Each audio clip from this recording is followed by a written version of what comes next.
विठ्ठल परिवार माझ्या पाठीशी ठाम, गणेश पाटील यांचा दावा. पंढरपूर तालुक्यात भाजपचा जोरदार प्रचार. पंढरपूर तालुक्यात जिल्हा परिषद व पंचायत समिती निवडणुकांसाठी भाजपकडून जोरदार प्रचार सुरू आहे. त्याच पार्श्वभूमीवर काल सायंकाळी 8 वाजता पंढरपूर नदी गाठलेल्या व आमदार अभिजित पाटील यांचा बालेकिल्ला म्हणून ओळखल्या जाणाऱ्या शेगाव दुमाला येथे जाहीर सभा पार पडली. या सभेत माजी आमदार प्रशांत परिचारक व युवक नेते गणेश पाटील यांनी उपस्थित नागरिकांना भाजपच्या उमेदवारांना जिल्हा परिषद निवडणुकीत निवडून देण्याचे आवाहन केले. यावेळी बोलताना युवक नेते गणेश पाटील म्हणाले, विठ्ठल परिवार माझ्या पाठीशी ठामपणे उभा आहे. भगीरथ भालके यांचेही मला सहकार्य मिळेल. तसेच त्यांनी थेट विरोधकावर निशाणा साधत अजितदादांनी कॉन्ट्रॅक्टर उमेदवार देऊन मोठी चूक केली आहे. आमदार अभिजित पाटील यांचे दिवस आता संपत आले आहेत असा दावा केला. या वक्तव्यामुळे पंढरपूर तालुक्यातील राजकीय वातावरण अधिक तापले असून आगामी जिल्हा परिषद व पंचायत समिती निवडणुकीकडे सर्वांचे लक्ष लागले आहे.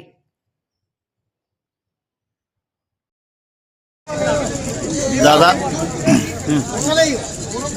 विचारा तुम्ही.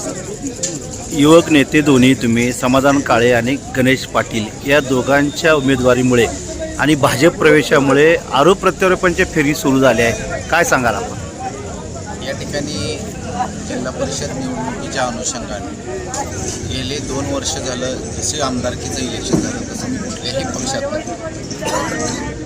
आईचा अर्ज मी अपक्ष म्हणून दिलेला होता आणि त्या कालावधीत पालकमंत्री महोदयांचा फोन आला, आम्ही तुम्हाला सगळ्या गोष्टीत मदत करायला तयार आहोत. सरकार भाजपचं आहे आणि जी काय जिल्हा परिषद गटामध्ये विकास कामं आहे त्या विकास कामाला कुठल्याही प्रकारचा निधी कमी पडणार नाही अशा प्रकारचं त्यांनी आश्वासन दिल्यानंतर मी आमच्या परिवारातील सर्व घटकांबरोबर चर्चा केली आणि पक्षप्रवेश केला. यात कोण काय टीका करते याला महत्त्व देणं महत्त्वाचं नाही. येऊ घातलेली निवडणूक ही विकासाच्या मुद्द्यावर झाली पाहिजे. तुम्ही विकास कशा पद्धतीनं केला, तुम्ही तुमच्या जिल्हा परिषद गटात कशा पद्धतीनं काम करणार आहे, तुमचं विजन काय असणार आहे, ह्या गोष्टीवर बोललं तर बरं होईल. दादा, तुम्ही विकासाचा मुद्दा घेऊन पुढे जात असताना कुठंतरी स्वार्थापोटी पक्षप्रवेश करण्यात आलाय असं देखील डिवचलं जातंय.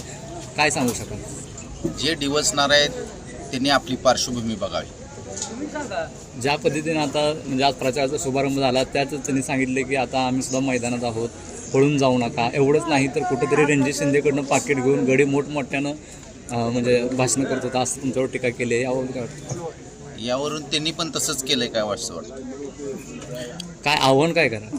आव्हान काय नाही, केलेल्या कामाच्या जोरावर या ठिकाणी काम करतोय. आम्ही काम दाखवतोय आणि मग मतं मागतोय. माझी ग्रामपंचायतीचं सरपंच म्हणून 5 वर्षाची कारकीर्द बघा, त्या ठिकाणची केलेली विकास कामं बघा आणि त्या जोरावर या ठिकाणी तशाच पद्धतीनं जिल्हा परिषद गट या ठिकाणी बनवण्याची एक अपेक्षा आहे आणि त्या पद्धतीनं भारतीय जनता पार्टी नक्कीच मला त्यासाठी सहकार्य करेल. विठ्ठल परिवारामध्ये कुठेतरी फूट दिसते. भगीरथ दादा भालके तुमच्यासोबत नाही, तुम्ही नगरपालिकेला त्यांच्यासोबत होता. मात्र भगीरथ भालके नाभित पाटीलच्या युतीबाबत आज 4 दिवस झाले चर्चा चालू आहे.